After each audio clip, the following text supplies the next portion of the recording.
College students के बीच बातों बातों में ही लग जाती है एक अनोखी शर्त ये कि कौन सबसे पहले कॉलेज में आई नई प्रोफेसर मिस नगमा से फ्रेंडशिप करेगा। क्या होता है इस शर्त का अंजाम और ये शर्त क्यों जानलेवा साबित होने लगती है।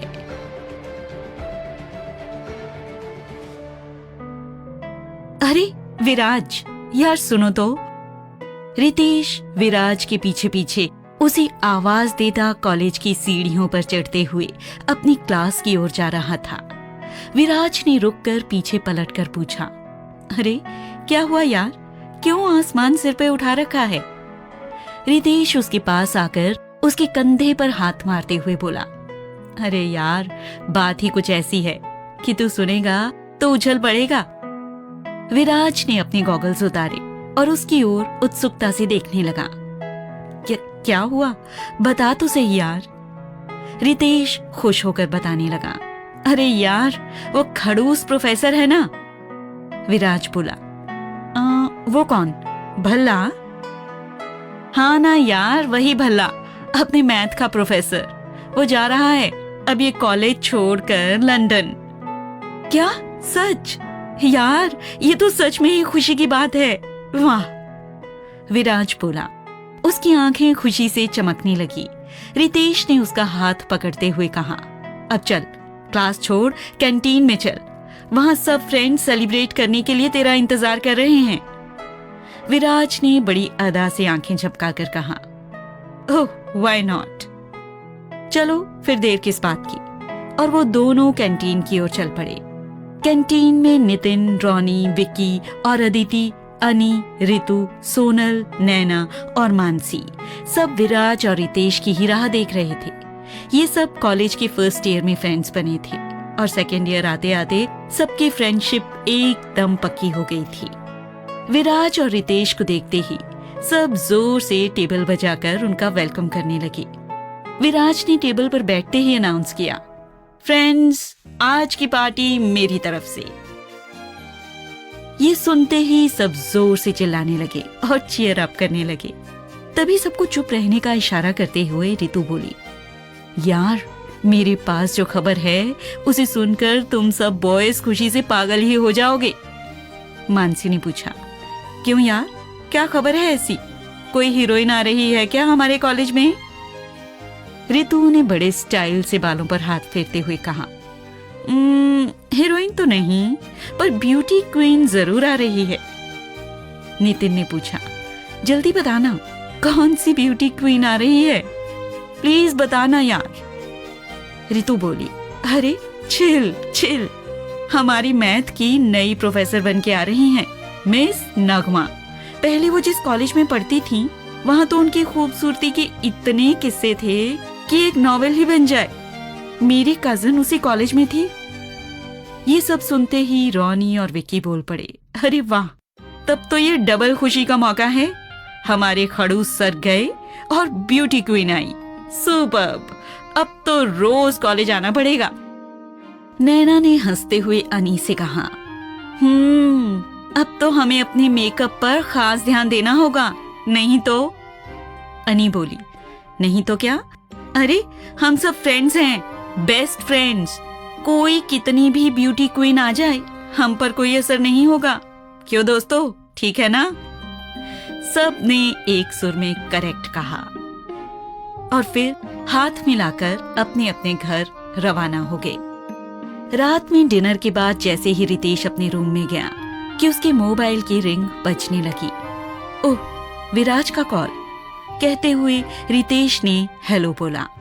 उधर से विराज की धीमी सी आवाज आई, अरे यार मुझे तो नींद नहीं आ रही, बस कल का ही ख्याल सता रहा है कि कब दर्शन होंगे उस ब्यूटी क्वीन के।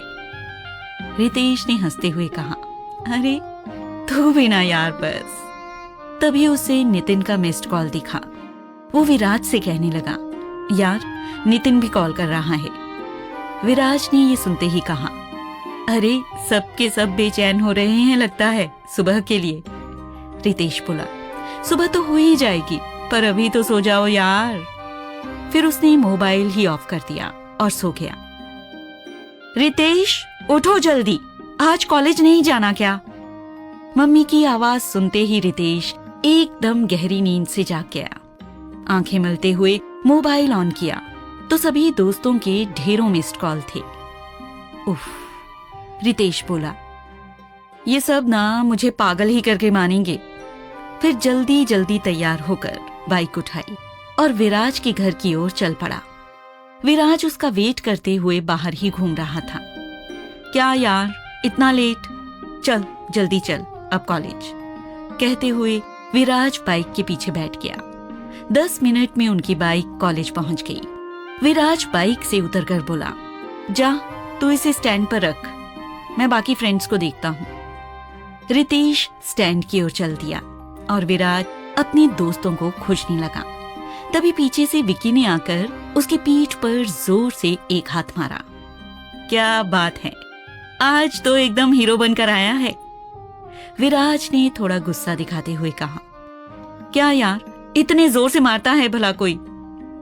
विक्की हंसते हुए बोला, अरे तू कब से नाजुक मिजाज बन गया यार।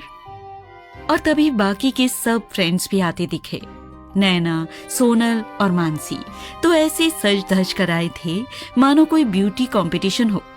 रितु बोली, अरे वाह, आज तो सब गर्ल्स एकदम अलग ही लुक में दिख रही हैं। अदिति अपने बाल ठीक करते हुए बोली, पर तू तो अपने उसी बहन जी वाले लुक में ही है ना। और वो खिलखिलाकर हंस पड़ी। रितु चुप हो गई, पर अनी ने तुनक कर अदिति से कहा, अरे अब तुम दूसरों को मत सिखाओ कि कैसे रहना है, पहले खुद तो सीख जाओ कि दूसरों से कैसे व्यवहार करते हैं। उफ, प्लीज अभी अपना लड़ाई झगड़ा बंद करो यार, विराज बोला। यहाँ तो इतनी उत्सुकता हो रही है उसमें इस ब्यूटी क्वीन को देखने के लिए, और यहाँ तुम सब ये बेकार की चकचक।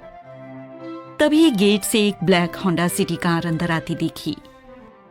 सबकी नजरें उस पर टिक गईं। कार अंदर आकर पार्किंग में रुकी और उसमें से उतरी मिस नगमा। पर्पल सिल्क की साड़ी और स्लीवलेस ब्लाउज में हाई हील सैंडल पहने, अपना पर्स लिए जब मिस नगमा को स्टूडेंट्स ने देखा तो अपनी पलकें झपकाना ही भूल गए। सच में गोरे रंगत को लंबी काली जुल्फें मानो नजर का टीका लगा रही थी। उफ, विराज ने एक गहरी सांस छोड़ी जब वो उसके सामने से गुजरकर कॉलेज के अंदर चली गई। अरे यार, सच में इन्हें देखकर तो दिल अपने आप नगमा गाने लगता है, विकी बोला। नैना हंसते हुए बोली, अरे चलो गाइस, अब क्लास में कि यहीं पर नगमा जी का भजन गाना है आपको। और सब के सब क्लासरूम की ओर चल पड़े। सब क्लासरूम में ऐसे साइलेंट और अलर्ट बैठे थे मानो कि कोई मिलिट्री ट्रेनिंग स्कूल हो। अब जैसे ही मिस नगमा ने हेलो गुड मॉर्निंग कहा, लगा जैसे जल तरंग बज उठा हो। और जब उसने मैथ पढ़ाना शुरू किया तो मैथ्स जैसा नीरस सब्जेक्ट भी कालिदास की कविता लगने लगा। देखते ही देखते मैथ्स का पीरियड भी समाप्त हो गया और मिस नगमा चली भी गई। पर सब जैसे किसी जादू में बंधे सम्मोहित से बैठे रहे। तभी इलेक्ट्रॉनिक्स के सर मिस्टर त्यागी क्लास में आए और सबको इतना साइलेंट देखकर चौंक से गए। फिर उन्होंने ताली बजाकर जैसे सबका सम्मोहन तोड़ दिया। हेलो गाइस, क्या बात है, आज इतनी चुप्पी कैसे? Any problem? No sir, nothing, किसी तरह स्टूडेंट्स के मुंह से निकला। जैसे ही कॉलेज छूटा सारे फ्रेंड्स कैंटीन में आकर जमा हो गए।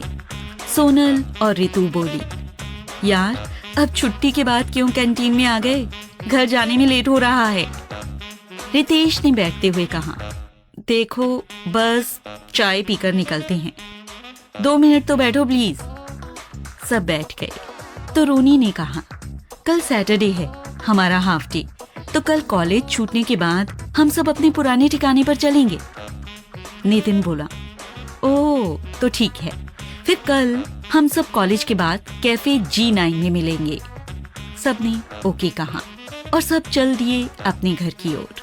घर पहुंचकर भी सब मिस नगमा की यादों में जैसे खोए हुए थे। आखिर न रहा गया तो विराज ने रितेश को फोन किया। यार प्लीज आना घर पे, अभी कहीं चलते हैं घूमने।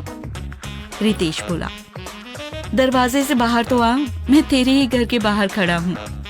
ओह वाह, कहते हुए विराज ने दरवाजा खोला तो देखा रितेश ही नहीं बल्कि विकी और नितिन रॉनी भी खड़े थे।